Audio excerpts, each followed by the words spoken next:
Hey folks, I'm Ignatiy Vishnevetsky. And I'm Alex Dowd. Welcome to Film Club. Film Club is our weekly movie discussion series where we talk about what's new in theaters, what's coming soon. This week we've got a bit of a double header for you. We're going to be talking about two movies that are already in theaters.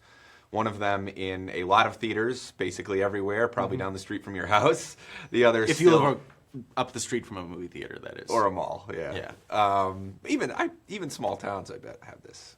Like We can have this discussion, or we can talk or we about can move movies. on. Yeah. Yeah, okay. So let's start with the one that's basically everywhere now, and that would be Disney's new live-action version of Beauty and the Beast. Now, Disney, the last few years, has been kind of raiding its own vault, so to speak, and Renewing some copyrights. That's right. And grabbing some of its old animated properties and giving them these lavish live-action remakes. You know, last year we got The Jungle Book. Maleficent was another one. We got Cinderella, the Kenneth Branagh Cinderella. That's right. And this is the latest one, and a monster hit, pun intended, because he's a monster. Oh, right, he's a beast. I always forget that part, that he's supposed to be terrifying and monstrous. Yeah. As this film also does. And we'll Yeah. get to, by the way, if you have any questions, we will gladly answer them. You can just leave them in the comments. Yep, and we will address them. So this one, a film, Yeah. directed by Bill Condon, Yeah. a man who's very lavishly competent. Yes. Well, Condon sort of has two modes. Yeah. He either makes these sort of prestige dramas, which I think are generally pretty good. Kinsey was one of them, and Gods and Monsters is another. And that beloved The Fifth Estate, which I believe everyone it's slightly less beloved than the others. his Julian Assange movie. But he also sort of has one foot planted in the world of musicals, and modern musicals anyway. He directed Dreamgirls. He also wrote the screenplay for Chicago. So he's done a couple of Broadway things, and to be honest, I think this movie bears out that a lot. This to me felt less like an adaptation of the animated film and more like an adaptation of the stage production. Yeah, it's an adaptation of the musical based on the animated film. And we talked. I mean, you and I actually ran into each other on the bus on the way here. And on the way into the office in the morning, because we don't live that far away from each other, we were sort of talking about, you were talking about how it feels unfair to complain about the characters feeling less vivid because they're mostly played by human actors, Right. or they're mocap by human actors. Obviously, it's not the same range of movement that you would get within animation. And yet, I still think that this thing is not airy enough in a lot of ways. There's a lot of problems with this movie, which I think we're going to get into. But one of them, I think, is that for a production that involves a lot of singing and dancing, this thing is kind of clunky, I think, a lot of the time. You know, I think the way that he stages the production numbers, the big one for me is the way that he stages the Gaston Yes, number. when he's in the tavern, he's in the inn. Quite a long sequence. Yes, yeah. So that's the other thing. All the numbers are longer now because it's live action, they assume that we need an extra minute or two tacked onto every song. And that adds up because this thing is over 2 hours long. Yes. There's no reason for any version of, even the Cocteau, which is quite long Yes. by the standards of its time, I think is nowhere near this long, and certainly not this version of the fairy tale. Right. Well, I mean, it's 45 minutes longer, but than the animated film. And we keep bringing that up because this is not the relationship between this and the animated film is very direct. This is not. It's not like Disney was like, well, we can make another Beauty and the Beast movie and we can do something different with it.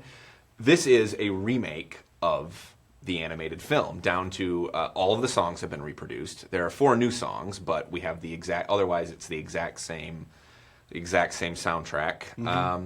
And the plot basically unfolds the same way, but with sort of extra, like, fat around the edges. Yeah. You know, there's more. We get more backstory. Lots of unnecessary. I mean, this is a film that over-explains something that a 5-year-old can understand. Like Yeah. a 4-year-old can follow Beauty and the Beast. It's a fairy tale. You don't need to explain the motivations of every single character. Yeah. But apparently, some executive somewhere was like, "Oh, why were the servants also turned into inanimate objects? We talked They didn't about do that anything wrong." Yeah. So the animated movie never addresses that, and you just accept it. But then in the movie, they're like, no. The thing is, the servants didn't intervene when the parents were being awful parents and raising this spoiled child. But I mean, Oh yeah, he even he has a back. It's not enough that he's He was a spoiled, vain, young prince who was turned into a beast so he could learn a lesson. That's enough. Yep. No, this one needs to give him a backstory, the tragic loss of his mother.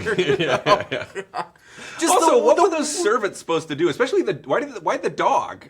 Why did the dog have to get turned into a footstool? I mean, what could the dog have done? It was easier when it was just the witches are bad. They turned them into servants. No, everyone has to learn some kind of lesson, and it's like, people always make this joke that nowadays every character needs it's like everybody has to have a tragic backstory. This is a perfect example of this. Not only that, but this film feels the need to re-motivate the characters. Like every 10 minutes, they have to remind us, oh, he was turned into a beast because he was vain.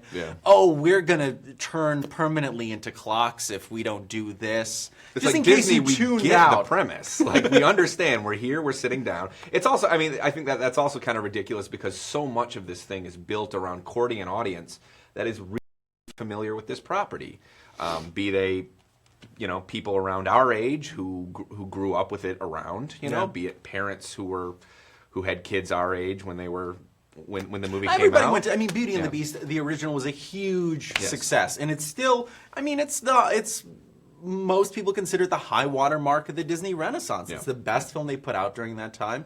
And it it's one of their most popular movies. Right. There's a reason they were able to turn it into a stage musical. Yes. Take away and it is one of the best scores of that. Yes. So the music, the songs in it are great, and I'll say, the best thing about it is probably just hearing those songs again. Although I'll say that a lot of the performers are not as good as the ones in the '91 version. Yeah. The voices aren't quite there. They cast for the book in this case as opposed to the music. Both Stevens and Watson, I think, are.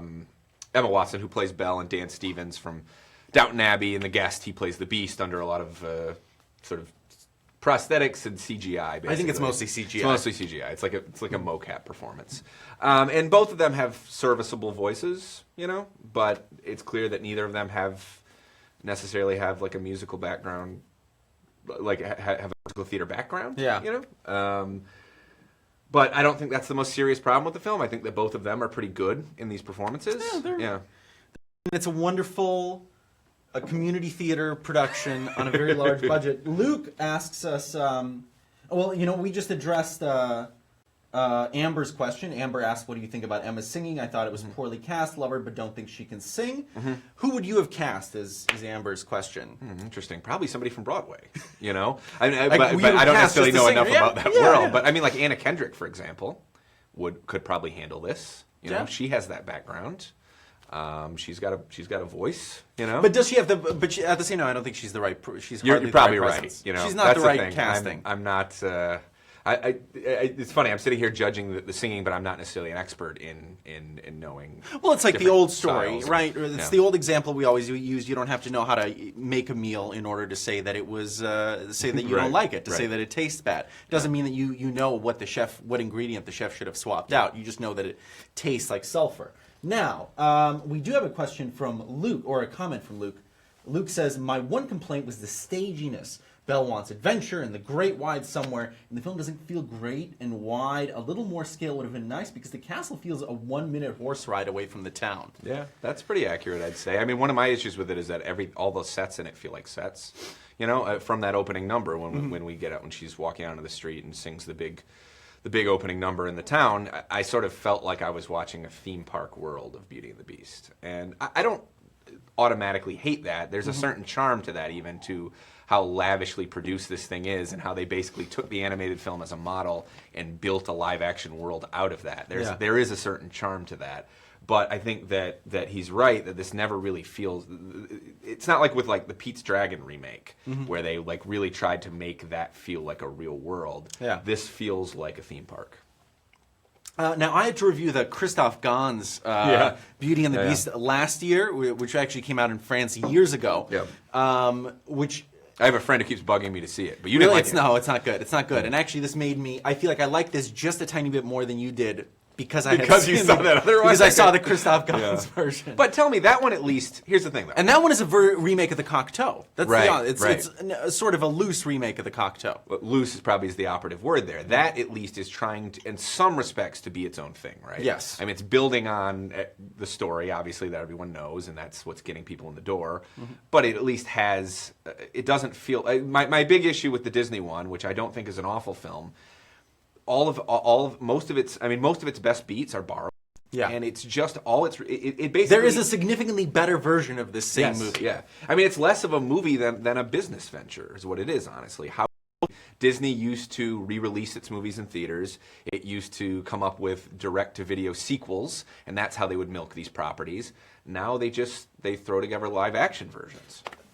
John Russell says, do you think they kept the reminders of the characters' backstory and things like that to keep kids involved? Kids are where the money is at, and I think they never want to get too far from that simple formula. What year did the original Beauty and the Beast come out? 91. 91. John, I was 5 years old when I saw this film and did not speak English very well and definitely followed every single... Well, because that one's also beat of the 85 story. minutes. Yeah. You know? I mean, I agree. If you're gonna knock it up to 2 hours and 10 minutes, you need a little bit more to keep the kids' attention. But I don't see how backstory does that necessarily. You know, I would definitely never take my child to this movie. to a film. I definitely never take my child to this movie. I would never take my child to a film that runs longer than 90 or 95 minutes. Yeah. Well, a lot of people did, though. I mean, this was a huge hit. That's true, but then we go to see like R-rated horror movies, and people bring their child in a carrier that cries. Logan, they were screening. Oh yeah, there was children, very young children at Logan when we saw it.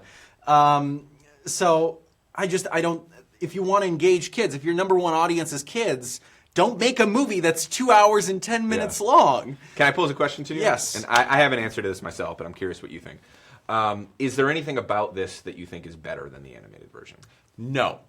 There is, I think, absolutely nothing. Well, yeah, no, you're right. We already had this discussion. We're going to retread this. Just reframing it. We're going to reframe it. No, you're right. Because there is one thing, and we did talk about this. There is one thing that I think is a little bit better, and that is the handling of the basically the growth of the relationship between. Because in the 91 version, that stuff kind of happens off screen. I mean, he saves her life from the wolves. She drags him back in, and the movie kind of yada yadas into them being in love. Sort of. I swear it's probably 10 minutes of screen time, if that, in the animated version. We're also cutting over to the other side of town, so to speak. In this one, they give you some of that expanded running time is well used on giving them a few more scenes. You know, we get a couple more scenes of them talking and building a rapport of some sort. And actually, I think that's where Stevens' Beast kind of shines. Yeah, that's what he's been cast for, I think. Because he's quite... When he plays the Beast as this, like... I don't even know how to describe it. There's like a scene where they go to his library, and which Belle is very impressed, she's impressed by everything he's read, and he just says like, "Oh, I had a very expensive education." Yeah, it's a very he like sort of tosses it off, but it's a very he's kind of it's a very humanizing line to him. Yeah, it is. He's a little bit of a Darcy. He's like a Darcy figure in this, you know. Like he's sort of this distant. He's a little distant and cold, but you can see that he's got like a beating heart beneath the. They basically swapped out one character in something that's been remade a million times for another slightly remote romantic lead who really is ultimately won over by love. Yeah. Should we move on to the other movie, or do we have any other questions? No, I think that covers everything there is to talk about with this film. Let's move on to a very different movie that is also overlong and is also about love. And it also feels like something we've seen before. Yes, and that would be Song to Song, the new film by Terrence Malick, which I have to say I'm disappointed to say I think may actually be worse than Beauty and the Beast. Yeah, I think it is too. I'm shocked to say that I know the idea that a Terrence Malick movie was worse than this sort of cookie cutter Disney remake, but I think it is. I think for me the issue, and I kind of wonder. That's not an automatic. It's not like we came in thinking, "Oh, Beauty and the Beast is going to be terrible." Right. I think we're both expecting something very, very much higher quality from Malick, and we're both fairly fond of even his last film, Knight of Cups, a film where he definitely goes up his own ass. Yes, big time. And here, maybe he goes up his ass and exits out of his mouth, and then there's just nothing. Well, I see. I found myself wondering while watching this, and there's a lot of time to wonder about things while you're watching this, and for your mind to wander. Yeah, this is a real ass number. Do I need to do laundry in the next couple days? That sort of thing. But I think I found myself wondering: had this come before Knight of Cups, would I like it more? Am I just reaching a breaking point? Because, I mean, people have been talking really since The Tree of Life about how Malick has kind of been repeating himself. He has sort of found a mode that he likes to operate in, a sort of an aesthetic style that he's been repeating over and over again. And the word self-parody gets thrown around a lot. I'm guilty of it, too, because I think that he has sort of inched towards that. And I wonder how much of it is just fatigue, even for people who like that style. Because my biggest case for Knight of Cups a year ago when we talked about it was that I find his style intoxicating enough that I don't mind if it's a little secondhand at this point. I think this is a lot more monotonous than Knight of Cups. Yeah. I think Knight of Cups is a lot more of an environment to navigate and a lot more characters and these relationships. Yes, like this film, it is basically built on a cycle that keeps repeating itself and repeating itself. Yeah. But you have this, and like every Malick film, it has a certain mythic dimension, right? This is his Adam and Eve film, as with the Eve figure being Rooney Mara and the Adam figure being Ryan Gosling, as two musicians who we never see perform music at all. I don't really know what kind of music they play. We see Gosling play country, piano. Right? Oh, you're right. We see him play piano, and we see him play around with a sampler at one point. None of this, is so disconnected from any reality of music. Like, if you want to complain about La La Land, this just feels like it was made by someone who just doesn't listen. By the way, it has the worst use of music, I think, in Malick's body of work. Which is funny because the film's whole backdrop is music. I mean, he shot it in Austin. Yes, where he lives. The music scene.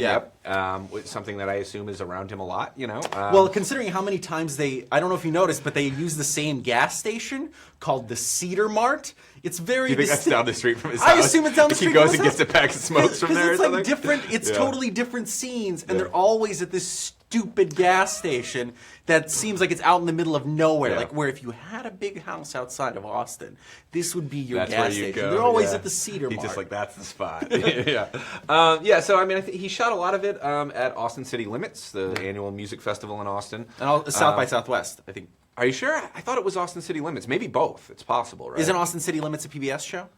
Well, no, but that's a festival too. Is it? It's shot at like 5 different Austin festivals. There's a lot. I mean, he shot this several years ago. Yes. I think 6 years ago at this point. And if I had shot it, I would also wait 6 years to show. And so there's a lot of music in it, although you never get a sense that he has particularly refined taste in music. I mean, some big names wander through. Patti Smith is quite a large role. Yep. Well, large relative in the scheme of a. She has more dialogue than Natalie Portman. She probably has more dialogue than Rooney Mara, who's technically the main character of the film. The Red Hot Chili Peppers show up for some reason. There's two D Antwoord tracks in the soundtrack. I mean, this is the Malick film that's going to go down for many firsts, many unexpected aesthetic decisions. I wouldn't have taken him for a Chili Peppers fan. I don't know if maybe they were just available. Yeah, I just think it's anyone who was around. Because a lot of the stories that circulated around Knight of Cups was that a lot of the celebrities who appear in that were just kind of around. Yeah, it's sort of like the Entourage movie. They were just people in the area. And what is Val Kilmer's only line in this film? Does he say, "I have plutonium"? I think it's like Val Kilmer appears at one point in this movie and he just throws something and I think he says like, "This is plutonium." I'm glad you brought that scene up because that scene to me is a crux to a theory I have about him as a filmmaker. Yeah. And I mean he's well known for sort of finding his movies in post. Yeah. I mean Malick's style is you get a bunch of big name actors together, you go out, you shoot for sometimes very long extended periods of time. Yeah. And then once you're in post, you find the movie. Now, actors, I'm still a little confused that actors keep agreeing to work with him because frequently they'll get cut completely out of the movie. Yeah. And sometimes he'll kind of take their performance and chop it up to an extent that it's barely a performance anymore. And watching this, there's a scene in this where Val Kilmer has a chainsaw on stage, and he takes a chainsaw to a speaker, and he uses that as visual wallpaper basically for one of the many whispery voiceover monologues that are now so commonplace in Malick's work. And I kept thinking, that's a scene. Like, give us that as a scene, you know? Like, construct it as a scene. And I found myself thinking that a lot during this movie, that I suspect that there might be the raw materials for an actual drama in this film. If there's you a let film somewhere in here. Well, I think so. I mean, you know, and we talk about him finding them. I think that he has decided that his mode of communication, which I have defended many times before, but I think occasionally there are movies that are probably left on the editing room floor that are more interesting, and you can see glimmers of it in the performances you get in this film. I mean, Gosling, who's somebody I've dinged before for not being the most emotive performer, has a very emotional scene in this. I think that Fassbender is quite good, even though he's giving a role in piecemeal, the way that you have to in a Malick as movie. we were leaving, I said that the thing that impressed me the most is that Fassbender manages to give like a pretty memorable performance, and he literally has nothing to work with. Right. There's no evidence that he was given any idea of this. It's just like Michael Fassbender goofing around for the entire movie and being as charming as he can be to all the other characters, but it works. But doesn't it make you wonder if there's a version of this that they could have carved out that gave us, you know, because Malick's first movie, Badlands, which is an eternity ago at this point, it's a straightforward narrative film. Now, I'm not saying I'm happy with the direction his career took over the years, and that he found the filmmaker that he wants to be. I would never ask somebody to be somebody that they don't want to be as an artist. But you do see the foundation in Badlands that he can tell a story. And I think that there are hints of a more interesting piece of work in this movie that get lost in his usual sort of swirling vortex. Well, here's my question. So Malick started out as a screenwriter. I mean, we think of him as this big on-set, cook it all up kind of guy. But he started as a screenwriter and as a script doctor. He wrote drafts of Dirty Harry. I mean, this is a guy who was fairly entrenched in the new Hollywood machine. And I can't help but think of the parallel with Wong Kar-wai, who's also someone who started out in the Hong Kong film industry as a screenwriter. He wrote completely conventional but pretty good crime movies and dramas. And once he started making his own films, it was like, great, I don't have to write a script. Well, and his process is very similar. He gets people together for sometimes months and months on end, and then finds the movie later. I mean, you hear stories about, In the Mood for Love, that's the film people usually know for Wong Kar-wai, started out as literally a different, when they started filming it, it was set in Beijing in like the 1970s, and they had completely different characters. And it was just over the course of, and it was a romantic comedy. And just over the course of filming, they rebuilt the sets, reinvented the characters. Imagine having that kind of freedom as a filmmaker. I mean, I think it can have great results, as in The Mood for Love or The Tree of Life. And I think it can have less great ones, like My Blueberry Nights or Song to Song. I think My Blueberry Nights may be one of the more, I suspect it's one of the more scripted ones. But but there's some improvisational elements in that too. It has a tighter structure, I think, than a lot of this. Well, maybe something like The Grand Master, right? Which is a film that is much, much better than Song to Song. But nonetheless, I mean, you can feel that a huge movie was cut out of it. And that's a fact. I mean, they spent so long shooting it. Tony Leung basically learned to be a martial artist. He barely moves in that film, in the footage that ended up in the movie. But that for Wong, that's his process. He drafts everything on set. And I think the difference with Malick, I think the difference with Wong is that he reshoots and reinvents and redoes it over and over and over again. That's why, I think that's why he broke with Christopher Doyle. That's why some people don't, I remember seeing a press conference on The Grand Master where Tony Leung, the star, said that it was the first film they made with Wong Kar-wai where he had any idea who he was playing when they started the movie. And I think with Malick, I don't think he does like a second take of anything. I don't think he... No, I think the difference is that Wong Kar-wai looks at what he's shooting and says, maybe I see a direction for this. Malick, I think, shoots and shoots and shoots and shoots and then finds it in the editing room. We're doing some speculation about this because Terrence Malick is a reclusive dude. He doesn't come out and talk a lot about his process. Well, he did for the first time ever. He did. At South by Southwest. At South by Southwest for this film, he made his first ever public appearance that was allowed to be recorded on video, where everybody got to hear his Texas accent. But I don't think, I mean, we're fairly, as far as speculators are concerned, we're fairly informed speculators. We do know a bit about the backstories of these projects. Actors have talked a lot about it. And, a project doesn't live as long out there in production as these movies do without there being stories about about the way they unfold. There's some very funny ones with Night of Cups, where just some of the walk-ons talking about some of the notes they were given for these mansion scenes. Do we have a question? Yes, actually, just a comment from Hordor says, according to Fassbender, he didn't have much of anything to work with. Malick just said he was Satan in Paradise Lost. That was it. I went with that concept. That was the quote. That's what he was told. He does something with it. He's a very good actor. So he basically just goes. I mean, the footage we see just goes on the charm offensive the entire movie. Yep.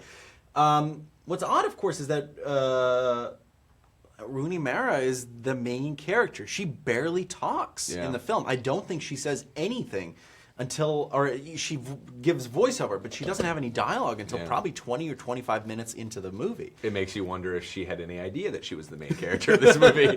You know, there's a very I hate to, this for people who know Malick. This story is as old as time at this point, but there is a very telling story about Adrian Brody, who appeared in The Thin Red Line, Malick's World War II movie from 1998. And that was another film that was in production for a very long time, and there's fabled, very long versions of it out there. Brody, as the story goes, Brody went to the world premiere of the film thinking that he was the star of the movie. And he has about 5 minutes of screen time, gets shot and killed, and then disappears from the movie.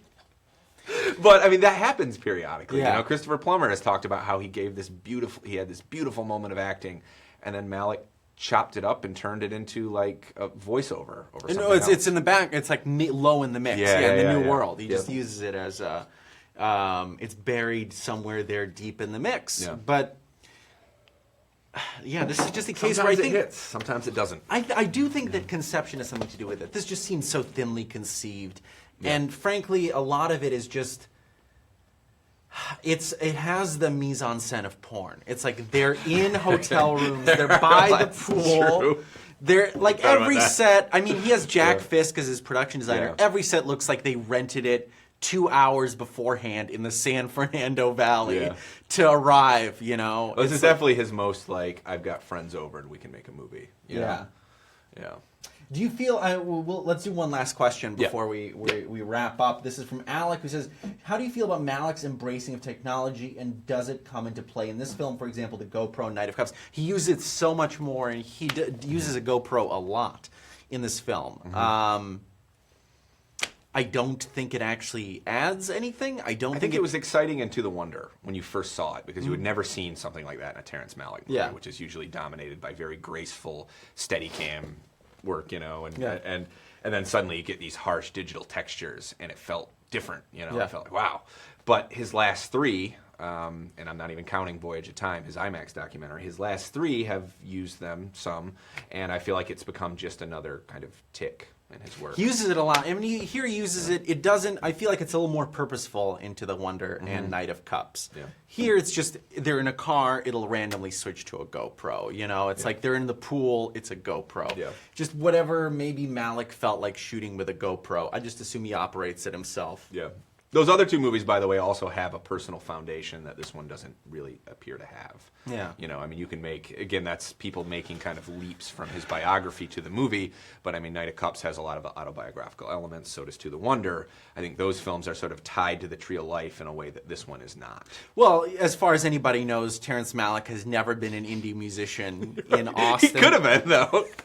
Wouldn't it be funny if he was like in like Guar or something? You know, like if he was a guy who wore a mask. Well, but I'm one of the drummers of Slipknot or something. You know, he's just been playing music for the last few years.